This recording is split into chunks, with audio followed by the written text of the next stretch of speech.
اكتشف معايا الغلط اللي في الجملة دي في 5 ثواني. She go to school every day. فين الغلط في الجملة دي؟ معاك 5 ثواني تكون عرفت الإجابة الصحيحة.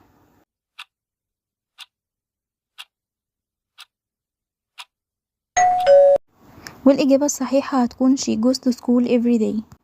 يعني الاختلاف ان احنا ضفنا لجو es في الآخر، لأن في زمن المضارع البسيط لما بيبقى الفاعل he أو she أو it بنضيف اس للفعل. طيب بالنسبة لجو آخرها حرف الأو، فاحنا كده مش هينفع نضيف حرف الإس، فهنضيف es. هل حرف الأو بس اللي بنضيف بعده es؟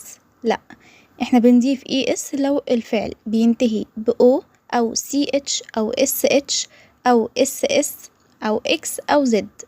مثال على كده، جو بتنتهي بحرف الأو فضفنا ليها es بقت جوز.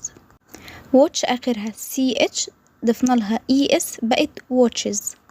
wash آخرها sh ضفنا لها es بقت washes. باص آخرها ss ضفنا لها es بقت passes. fix آخرها x فضفنا لها es بقت fixes. وبس كده. لو عجبك الفيديو ما تنساش تعمل لايك واشتراك عشان نتعلم انجليش اكتر. مع السلامة.